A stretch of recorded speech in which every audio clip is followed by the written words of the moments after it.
Hello and welcome back to this channel. Dear students, this topic is trigonometric or quadrature Fourier series. It is for the subject signals and systems and unit number 3. See, in unit number 3, only two major important things are there. One is quadrature or trigonometric Fourier series, another is exponential Fourier series where numericals are expected. Apart from this, there are some conditions for existence of Fourier series. These conditions are called Dirichlet's conditions. From exam point of view, sometimes these conditions are expected. Okay, what are these Dirichlet's conditions? First condition is the function x of t must be absolutely integrable. मतलब क्या है? जैसे हम लोग एक sine wave का example consider करेंगे. Say this is a sine wave. We know that this is 0, this is pi, this is 2 pi, and after 2 pi the values repeat. So this value 2 pi is denoted by t0, where t0 is called fundamental period. The period after which signal repeats is fundamental period. So first condition, the function x of t must be absolutely integrable. मतलब क्या है? अगर हम लोग integration ले लेंगे, जैसे यहाँ पे लिखता हूं मैं, integration 0 to infinity x of t dt should be less than infinity. इसका मतलब है जो इंटीग्रेशन करेंगे उसका answer should be finite, it should be less than infinity.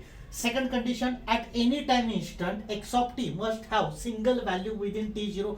t0 मतलब ये वाला रेंज 0 to 2 पाई का जो रेंज है दैट इज t0. तो t0 पे किसी भी इंस्टेंट पे, सपोज मैंने एक इंस्टेंट यहाँ पे कंसिडर किया, say time period t1. Instant मतलब पर्टिकुलर टाइम पीरियड, वहां पे एक ही एम्पलीट्यूड चाहिए. There should not be many amplitude. जैसे यहाँ पे मैंने डॉट मार्क किया है, this represent single amplitude. So at any time instant x of t must have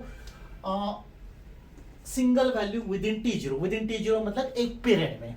third condition, the function x of t must have finite number of discontinuities in t0. Discontinuity मतलब ये positive cycle है, फिर ये negative cycle है, इसको बोलते हैं discontinuity. Positive फिर नेगेटिव फिर से पॉजिटिव, ऐसे. So there should be finite number of discontinuities. जैसे इस केस में एक पॉजिटिव साइकिल है, पॉजिटिव हाफ साइकिल है, दूसरा नेगेटिव हाफ साइकिल है. So there are finite number of discontinuities. Fourth, the function x of t must have finite number of maxima and minima. Maxima means maximum value of amplitude, minima means minimum value of amplitude within t0. तो ये maximum value और ये minimum value है, this should be finite. So these are the conditions for existence of Fourier series, which are also called Dirichlet's conditions. Consider the problem. Obtain trigonometric Fourier series for the following waveform. This is the given waveform. अब देखो, हर एक numerical solve करने के लिए अलग अलग techniques use करने हैं. So there are different varieties of numericals. So I will be making this video into two parts. ये presently I am talking about part 1. Okay. Before starting this numerical, let me brush up the concept of even signal and odd signal, which we have studied in unit number 1. So I am drawing two diagrams just to consider the even and odd signal. जैसे ये पहला diagram है, let us say this is part A, this is part B. We know usual notation is x of t. x को बोलते हैं amplitude, t को बोलते हैं टाइम पीरियड. पार्ट ए देख लो, ये पार्ट ए है. पार्ट ए के लिए एम्पलीट्यूड पॉजिटिव है और टाइम पीरियड भी पॉजिटिव है क्योंकि ये 0 है, इस एक्सिस पे टाइम है. तो पार्ट ए के लिए मैं इक्वेशन लिखता हूँ plus x of plus T, क्योंकि एम्पलीट्यूड पॉजिटिव है और टाइम पॉजिटिव है. पार्ट बी के लिए एम्पलीट्यूड पॉजिटिव है और टाइम निगेटिव है, तो इसका इक्वेशन आएगा x of minus t. Part b के लिए एम्पलीट्यूड पॉजिटिव है और टाइम निगेटिव है, so x of minus t. So if this condition is satisfied, signal is said to be even signal. हम क्यों कर रही है? क्योंकि ये आइडेंटिफाई करोगे तो कैलकुलेशंस इजी हो जाता है. तो देखो, इवन पार्ट के लिए रूल है bn इज इक्वल टू 0. क्या करना है? ये प्रॉब्लम सॉल्व करना है, मतलब we need to calculate a0 an and bn. तो तीन कैलकुलेशंस कर रहे हैं. अगर इवन सिग्नल है तो एक टर्म ऑटोमेटिकली 0 हो जाएगा, तो आपको दो ही कैलकुलेशंस करने पड़ेंगे. दूसरा diagram, suppose again I am considering this is part a, this is part b. Same logic. Part a के लिए एम्पलीट्यूड पॉजिटिव है, टाइम पॉजिटिव है, so amplitude is x, time is t, plus x of plus t. Part b के लिए amplitude negative है, time negative है, तो मैं ऐसे लिखता हूँ minus x of minus t. मतलब if condition is x of t is equals to minus x of minus t, signal is said to be odd signal. ऐसे भी आप लोग याद रख सकते हो, जैसे एक सिग्नल है उसका आधा पार्ट पॉजिटिव टाइम पीरियड पे है, आधा निगेटिव टाइम पीरियड में है, लेकिन दोनों के एम्पलीट्यूड सेम है, तो उसको बोलेंगे even signal. On the contrary एक सिग्नल है जो इन्वर्टेड है, मतलब एक पार्ट पॉजिटिव साइड में और दूसरा इन्वर्टेड है, मतलब एम्पलीट्यूड भी निगेटिव और टाइम भी निगेटिव है, तो उसको बोलेंगे ऑड सिग्नल और एंटीसिमेट्रिक। और अगर सिग्नल ऑड है तो उसके वैल्यूज आएंगे a0 and an is equal to 0, मतलब सिर्फ आपको bn कैलकुलेट करना है। ओके, अब मैंने ऑलरेडी फॉर्मूले लिख के रखे हैं, वो कैलकुलेशंस हमें करना है। अगर एग्जाम में ये आइडेंटिफाई नहीं कर सकोगे इवन है या ऑड है, it will not make any difference. फर्क क्या पड़ेगा, आपको तीनों कैलकुलेशंस करने पड़ेंगे, ऑटोमेटिकली जो टर्म है उस हिसाब से एक या दो टर्म का आंसर 0 आ जाएगा। लेकिन ये सिंपल है, हम लोग न्यूमेरिकल स्टार्ट करते हैं तो आपको समझ में आ जाएगा।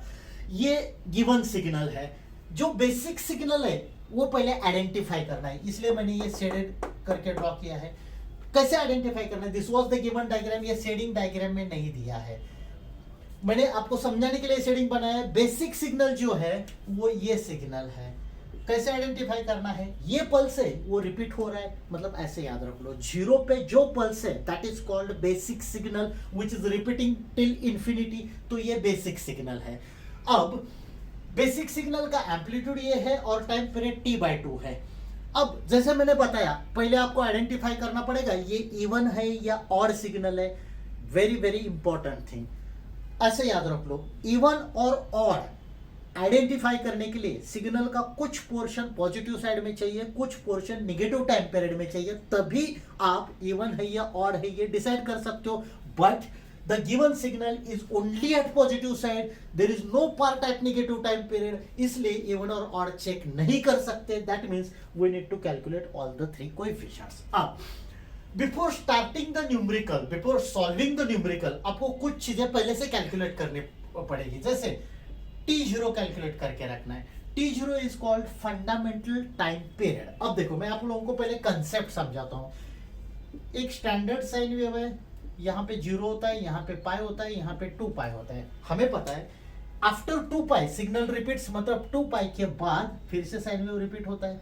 तो ये जो वैल्यू है 2 पाई, इसको बोलते हैं t0 which is fundamental time period. कैसे याद रखना है, जिस पॉइंट से सेकंड पल्स स्टार्ट होता है that is called fundamental time period. So fundamental time period in standard sine wave is 2 pi. Come back to this diagram, मुझे यहाँ पे t0 आइडेंटिफाई करना है। देखो, बहुत सारे स्टूडेंट्स कॉमन मिस्टेक करते हैं, they take t0 as t/2, मतलब जहां पे पहला पल्स एंड होता है। इट इज टोटली रॉन्ग, क्योंकि देखो हर एक प्रॉब्लम में, हर एक फॉर्मूला में हमें t0 लगता है। अगर ये वैल्यू गलत आ गया तो टोटल कैलकुलेशन गलत हो जाएगा। तो ऐसे याद रखना है, जहां से सेकंड पल्स स्टार्ट होता है वो वैल्यू t0 लेना है। So t0 is equals to t, क्योंकि t से सेकंड पल्स स्टार्ट होता है, पहला पल्स t/2 पे एंड होता है, वो that value is not value of t0। t0 is the fundamental time period which is the value at which second pulse starts. So मैं यहाँ पे ये t0 का वैल्यू लिख के रखता हूँ, t0 is equal to t। और एक कैलकुलेशन आपको करना पड़ेगा, पहले से ही करके रखते हैं, ये ओमेगा नॉट। ओमेगा नॉट का बेसिक फॉर्मूला होता है 2 पाई f not. Omega is angular frequency, f is normal frequency, f is reciprocal of time period. तो ये ऐसा लिखता हूं मैं 2 पाई बाय t0। हर एक न्यूमेरिकल में कॉमन स्टेप्स है। t0 is equal to t इस प्रॉब्लम में, therefore omega not is 2 pi by t in this numerical. हर एक न्यूमेरिकल में ये t का वैल्यू अलग अलग आएगा। So I will write over here omega not is equal to 2 pi by t। अब लिमिट्स ऑफ इंटीग्रेशन, ये बहुत इंपॉर्टेंट है। हर एक केस में हमें इंटीग्रेशन कैलकुलेट करना है। मैं आप लोगों को एक सिंपल ट्रिक बोलता हूं, जो इंटीग्रेशन के लिमिट्स है हमेशा हर एक प्रॉब्लम में, that is equals to width of the basic signal. जो बेसिक सिग्नल का विड्थ है that represents limits of integration. देखो, बेसिक सिग्नल मैंने शेडेड करके बनाया है, ये बेसिक पल्स है जिसका विड्थ, मतलब कहां से कहां तक बेसिक सिग्नल है। बेसिक सिग्नल है 0 से t/2 तक, इसलिए limits of integration will be 0 to t/2। एक बार आप एक कैलकुलेशन करके रखोगे then the remaining part will be pretty simple. अब ये वैल्यूज मैंने पहले से कैलकुलेशन स्टार्ट करने से पहले ही लिख के रखे हैं। Now let us start doing the calculation. पहला calculation we need to calculate value of a0। First I will write the formula, it is 1/t0 integration t to t plus t0 x of t dt। अब देखो इसमें सिर्फ values put करने हैं। 1/t0, t0 का value है t, तो मैं लिखता हूँ 1/t इंटीग्रेशन। अब कंफ्यूज मत हो जाना, ये जो है ये नोटेशंस है, we are not interested in notations. हमने एक बार डिसाइड किया डायग्राम ऑब्जर्व करके कि limits which is same as width of basic signal, तो लिमिट्स लेना है 0 to t/2। तो ये लिमिट्स इंटीग्रेशन के हमेशा throughout this calculation will be 0 to t/2। अब इसमें देखो x ऑफ t है, x ऑफ t मतलब एम्पलीट्यूड ऑफ सिग्नल, एम्पलीट्यूड है a, x of t notation है, it represents amplitude of given signal which is a dt। अब ये simplify करना है इंटीग्रेशन, ये कांस्टेंट है, it can be taken outside this integration, तो यहाँ पे मैं लिखता हूँ therefore a0 is equals to a/t। ये बाहर लेंगे तो इंटीग्रेशन के अंदर सिर्फ dt बच जाएगा। dt का इंटीग्रेशन होता है t, लोअर लिमिट है 0, अपर लिमिट है t/2। ये और सिंप्लीफाई करते हैं a/t, अपर लिमिट पुट करता हूँ मैं t/2 माइनस लोअर लिमिट 0, तो ये आएगा a/t इंटू t/2। ये t कैंसिल हो गए, therefore value of a0 is a/2। So we have got the first coefficient, that is a0 is equals to a/2। now let us calculate the remaining coefficients, that is an and bn। अब हमें an calculate करना है। an का formula, ये formula मैंने लिख के रखा है 2/t0। चेंज याद रख लो, a0 में 1/t0 होता है, an और bn में 2/t0 है, इसलिए 2/t0 इंटीग्रेशन की limits t to t plus t0। अब देखो लाइक कैलकुलेशन ऑफ a0, ये सिर्फ नोटेशंस है। एक बार हमने डिसाइड किए हर एक न्यूमेरिकल में कि क्या लिमिट्स है, through out the calculation the limits remain same. अब वैल्यूज पुट करना है डायरेक्टली। 2/t0, t0 का वैल्यू है t, so I will right 2/t। Limits of integration 0 to t/2, 0 to t/2। x of t मतलब amplitude of signal a है, तो I will right a cos of n, यहाँ पे omega naught है, omega not is 2π/t, so n into 2π/t into small t as it is dt। अब देखो ये a constant है, so I can take it outside this integration, तो यहीं पे मैं चेंज करके लिखता हूँ। So this a I can take it outside over here, ये यहाँ पे बाहर ले लिया। अब यहाँ पे ये कॉस का टर्म है, जो इंटीग्रेशन के फॉर्मूले लगते हैं मैंने ऑलरेडी लिख के रखे। Integration of cos at dt is sin at upon a, ये फॉर्मूला है, इसमें a नोटेशन यूज किया है। a इस केस में at है, cos at, तो a मतलब ये टर्म हो जाएगा, दिस इज टर्म a। अब डायरेक्टली फॉर्मूला अप्लाई करना है। फॉर्मूला देखो sin at upon a, so I will write this integration as, यहाँ पे लिखता हूँ मैं an is equals to 2a upon t sine, formula देखो साइन at, a मतलब ये value sine of n 2π/t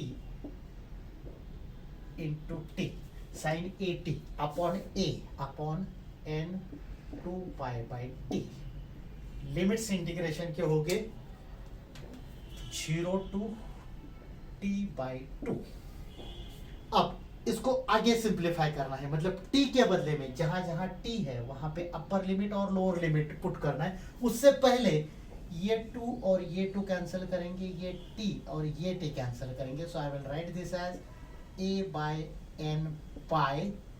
उसके बाद अपर लिमिट t के बदले में, मतलब ये ऐसा लिखता हूं मैं, sine n 2π/t into upper limit क्या है t/2 minus lower limit 0 put करना है, तो ये साइन, देखो यहाँ पे t के बदले में 0 पुट करेंगे तो 0 इंटू एनीथिंग इज 0, तो साइन ऑफ 0 आ जाएगा। अब ये वैल्यू आ गया है sign of n 2π/t into t/2। यहाँ पे और सिंप्लीफाई करके रखते हैं, ये t कैंसिल हो जाएगा, 2 कैंसिल हो जाएगा। So what is the remaining term, sine of n pi minus sine of zero. मैंने ट्रिग्नोमेट्रिक आइडेंटिटीज भी लिख के रखे। Sine of n pi is always zero, sine of zero is always zero. तो ये जीरो माइनस जीरो मतलब zero आ जाएगा, zero into anything is zero, so answer of an is equals to zero. So we have got second coefficient that is an is equals to zero. अब next coefficient calculate करना है bn। bn का ये formula है 2/t0, तो 2/t0 integration x of t, सिर्फ पहले के कंपैरेटिवली cos के बदले में sin आ जाएगा, that is the only change.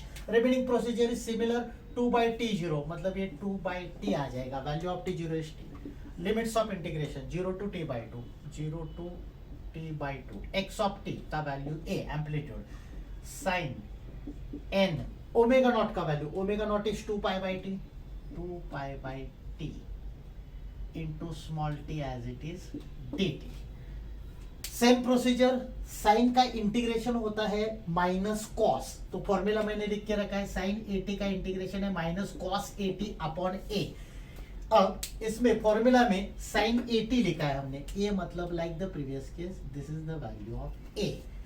और ये जो a टर्म है capital A, it can be taken outside this summation, तो यहाँ पे मैं ऐसे लिख के रखता हूँ 2a, 2 was already there, a is taken outside, so I will write this as 2a upon t।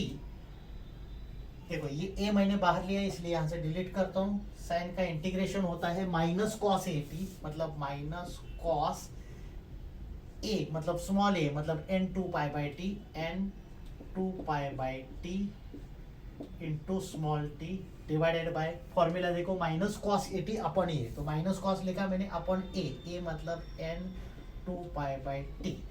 Limits आएंगे इंटीग्रेशन के 0 to t/2। अब ये जो टर्म्स है यहाँ पे सिंप्लीफाई करके लगते हैं like the previous case, 2 cancel हो गया, t कैंसिल हो गया। अब ये n पाई बाहर ले सकते हैं, so I will write it like this, a/n pi, ये मैंने कांस्टेंट बाहर लिया। अब t के बदले में जहां t है ये वाला स्मॉल t, इसके बदले में एक बार अपर लिमिट पुट करना है और दूसरे बार माइनस करके लोअर लिमिट पुट करना है। So first I will put the upper limit, cos of n 2π/t into upper limit होगा t/2। अब देखो ऑलरेडी माइनस साइन है और लोअर लिमिट हम लोग माइनस लिखते हैं तो माइनस माइनस प्लस हो जाएगा। देखो ऑलरेडी माइनस साइन है, एक बार अपर लिमिट पुट किया, माइनस लोअर लिमिट करते हैं हम लोग, so minus minus become plus, cos of T के बदले में जीरो पुट करना है, zero into this value become zero, so cos of zero. अब देखो यहाँ पे थोड़ा सिंप्लीफाई कर लेते हैं, ये 2 कैंसिल हो जाएगा, टी कैंसिल हो जाएगा, ब्रैकेट में आएगा cos n पाई, आइडेंटिटीज मैंने लिख के रखा है, cos n pi or cos pi n, whatever, it is -1 raised to n, and we know the standard identity cos 0 is equals to 1. So let us put these values. So ये आएगा a/n pi, देखो ये minus, इसका answer cos n pi आ गया, cos n pi is -1 raised to n, -1 raised to n plus cos 0 का answer 1. So this is the value of coefficient bn. अब देखो final answer कैसे लिखना है, ये x ऑफ t का मेन फॉर्मूला है ट्रिग्नोमेट्रिक फोरियर सीरीज का। So I will put the values x of t is equals to, पहला वैल्यू है a0 का वैल्यू अपने पास है a/2, I will write a/2 plus summation as it is रहेगा n is equals to 1 to infinity। an का value 0 आया था, सो 0 into एनीथिंग इज 0, फिर ये समेशन भी लिखने की जरूरत नहीं है, तो सेकंड टर्म 0 हो गया, प्लस थर्ड टर्म के लिए समेशन लगेगा, third term n is equals to 1 to infinity। bn का value as it is put करना है a/n pi in the bracket minus of -1 raised to n plus 1। फिर ये जो टर्म है ये एज इट इज लिखना है, सिर्फ bn वैल्यू पुट करना है, बाकी का जो टर्म एग्जिस्टिंग है वो एज इट इज लिखना है। That's it. So this is the final answer. That means we have expressed the given signal in terms of trigonometric Fourier series. Now let us solve some different type of numerical. Next numerical, find trigonometric Fourier series and sketch magnitude and phase spectrum for the following waveform. ये waveform दिया है question में। अब before starting the numerical हमें even है या odd है ये चेक करना है। लास्ट प्रॉब्लम में सिर्फ एक साइड सिग्नल था इसलिए हमने चेक नहीं किया, ये नेगेटिव साइड में भी है। कैसे चेक करना है? हमेशा हमेशा पहले बेसिक सिग्नल, बेसिक पल्स कौन सा ये आइडेंटिफाई करना है। ऐसे याद रख लो, बेसिक पल्स मतलब जो जीरो पे पल्स है उसको बोलते हैं बेसिक पल्स। अब देखो दोनों side positive cycle as well as negative cycle you need to consider. So zero पे ये पॉजिटिव साइकिल ये वाला है and this is negative cycle. ये बेसिक पल्स होगा। तो बेसिक पल्स कहां से कहां तक आ गया? -1 से 1 तक आ गया है। और ये बेसिक सिग्नल है, देख के ही पता चलता है। We have discussed concept of even and odd signal. तो ये ऑड सिग्नल है, सिर्फ बेसिक सिग्नल के बारे में सोचना है, बाकी we don't have to think of remaining signals. तो ये पॉजिटिव साइड पे, ये नेगेटिव साइड पे, दोनों का एम्पलीट्यूड एक का पॉजिटिव है एक का नेगेटिव है, और एक पॉजिटिव टाइम पीरियड पे दूसरा नेगेटिव टाइम पीरियड पे। So this is a odd signal. If you identify, calculations will be very easy, क्योंकि ऑड सिग्नल के लिए A0 और AN दोनों जीरो होते, तो सिर्फ हमें BN कैलकुलेट करना है। सो एग्जाम में ऐसे लिखना है, since the given signal is odd signal, A0 and AN are zero, so we have to just calculate BN। अब कैलकुलेशन स्टार्ट करने से पहले हमें T0 आइडेंटिफाई करना है। T0 is the fundamental time period. मैंने कैसे याद रखने के लिए बोला है? Fundamental time period is the value at which second pulse starts. अब देखो सिर्फ बेसिक सिग्नल आइडेंटिफाई करने के लिए मैंने ये शेडिंग बनाया है।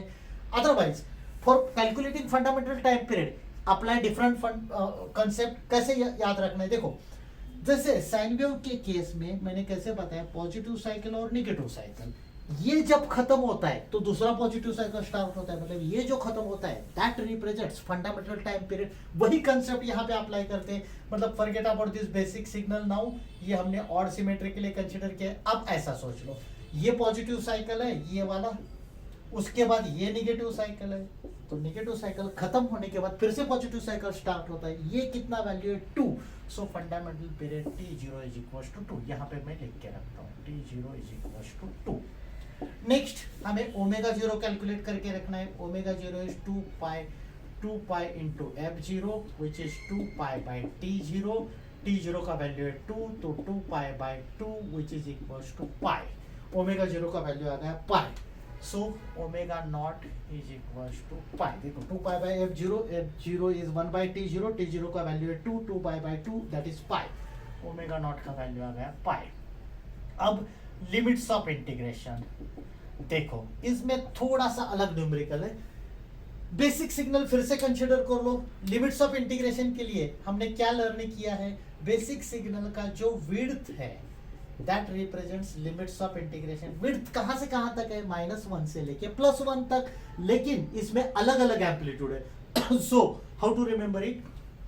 पहला लिमिट लेंगे -1 to 0, जिस वक्त एम्पलीट्यूड होगा -1। देखो डायग्राम में दोनों अलग अलग एम्पलीट्यूड है, इसलिए मैं बाइफरकेट कर रहा हूं। एक्चुअली बेसिक सिग्नल है -1 से लेके +1 तक, लेकिन पहला पार्ट -1 से 0 तक है जिसका एम्पलीट्यूड -1 है। दूसरा लिमिट लेना है 0 to 1 जिसका एम्पलीट्यूड होगा +1। हमें 2 बार इंटीग्रेशन करना पड़ेगा क्योंकि there is positive cycle as well as negative cycle.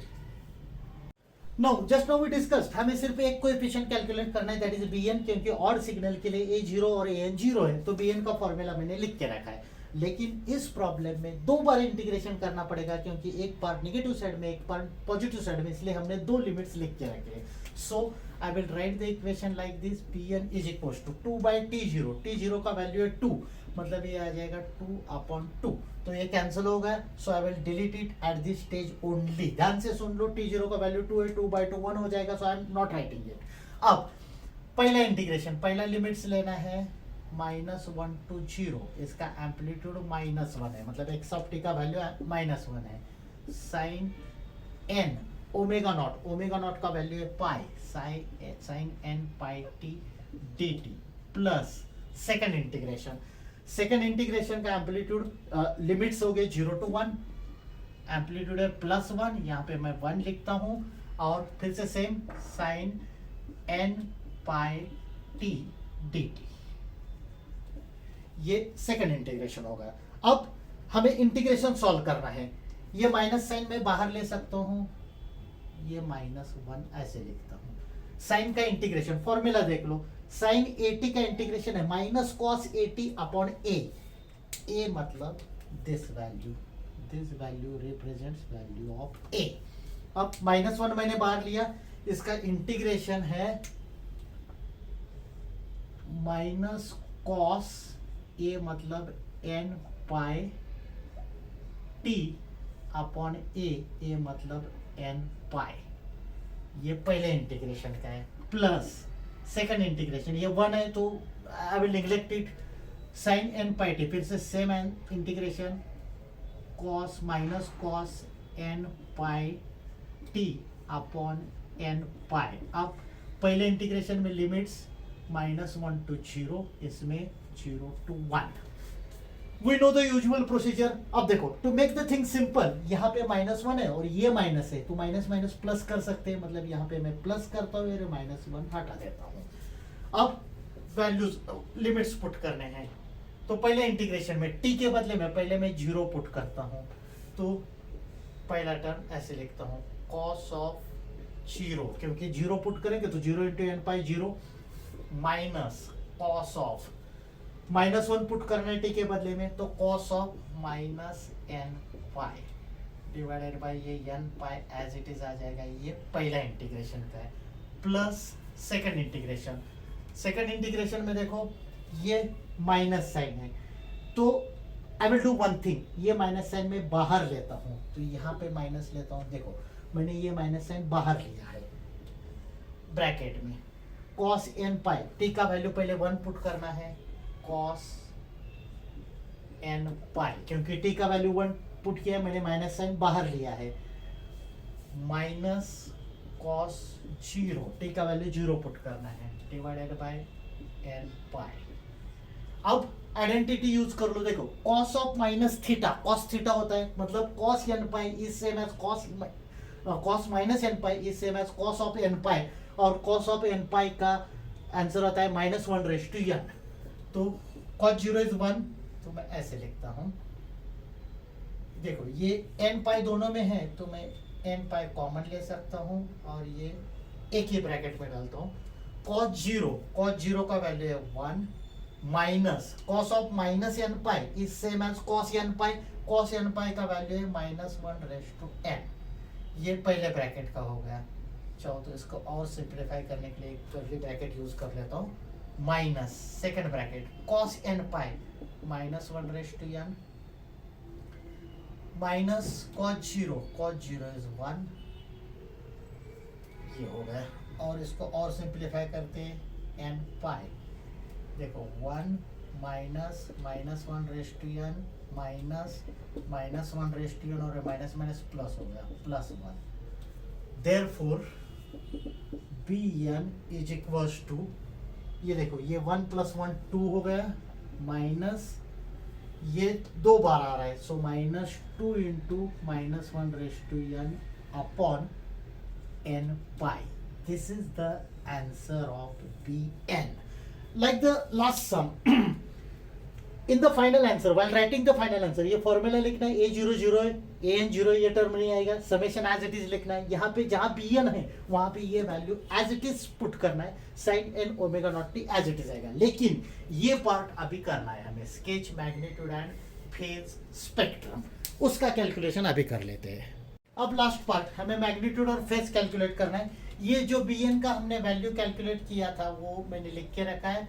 Magnitude का फॉर्मूला है √an² + bn², फेज का फॉर्मूला है tan inverse of bn upon an। अब मैग्नीट्यूड देखो √an² + bn², लेकिन an 0 है यहाँ पे, तो ये आएगा √0 + bn² मतलब bn², मतलब मैग्नीट्यूड का आंसर आ गया bn। अब यहाँ पे मैं मैग्नीट्यूड कैलकुलेट करता हूँ, यहाँ आंसर आया bn। एक टेबल बनाना है, I will tell you how to do it. Phase का आंसर आता है tan inverse of bn upon an। अब देखो bn का वैल्यू है अपने पास, लेकिन an 0 है, तो मैं ऐसे लिखता हूँ tan इनवर्स ऑफ bn, जो भी वैल्यू है ये यहाँ पे आएगा upon 0, something upon 0 is infinity, तो ये आ जाएगा tan inverse of infinity. tan inverse of infinity is π/2, तो हर एक जगह पे मैंने फेज π/2 लिख के रखा है, क्योंकि ये कांस्टेंट वैल्यू आएगा, tan inverse of infinity is π/2। हर एक केस के लिए फेज का वैल्यू पाई बाय 2 आ जाएगा। अब देखो हमें ग्राफ प्लॉट करना है। ग्राफ किस चीज का प्लॉट करना है? पहला ग्राफ आएगा मैग्नीट्यूड वर्सेस एन। हमें रीडिंग्स लेने हैं। Make the thing simple, 3-4 readings will be sufficient. तो यहाँ पे एन के वैल्यूज में 0 1 2 3 4 ऐसे लेके रखता हूँ। कितने भी वैल्यू चलेंगे कोई इश्यू नहीं है। अब देखो हमने डिस्कस किया मैग्नीट्यूड का आंसर बी एन है। बी एन का ये फॉर्मूला है।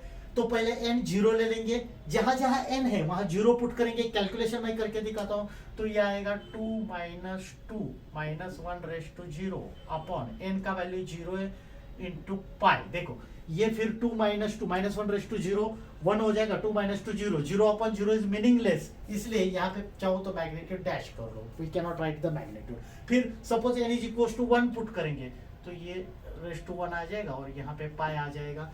देखो -1 रेज़ टू 1 मतलब -1 - प्लस हो जाएगा। ये आंसर आ गया 4/π, इसलिए मैंने यहाँ पे लिखा 4/π।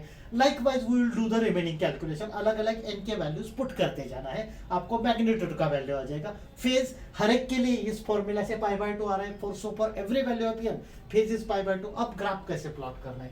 0 पे मैग्नीट्यूड कुछ नहीं, इसलिए लिखने की जरूरत नहीं। 1 पे मैग्नीट्यूड है 4/π, तो यहाँ पे एक पल्स ड्रॉ करते हैं जिसका एम्पलीट्यूड लिखते हैं 4/π। 2 पे आंसर 0 है, इसलिए यहाँ पे 0 मार्क करते हैं। 3 पे आंसर है 4/3π। 3 पे मैग्नीट्यूड बनाया मैंने 4/3π। 4 पे मैग्नीट्यूड ये 4 है, 4 पे मैग्नीट्यूड 0 है, तो ये 0 बनाया। अब ये हो गया मैग्नीट्यूड का ग्राफ। और एक ग्राफ प्लॉट करना है हमें फेज का ग्राफ। सेम रीडिंग n के लिए 0 1 2 3 4। इस एक्सिस पे n है, इस एक्सिस पे फेज 5 है। अब देखो हर एक केस में फेज फिक्स्ड है, that is π/2।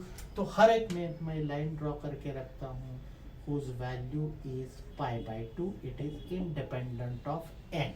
So this value is π/2. This is called a phase spectrum. So dear students, I have tried to solve 2 types of numericals. This is part 1 of trigonometric Fourier series. In part 2, we will cover the remaining types of numericals related to calculation of trigonometric Fourier series. So, thank you. Thanks a lot.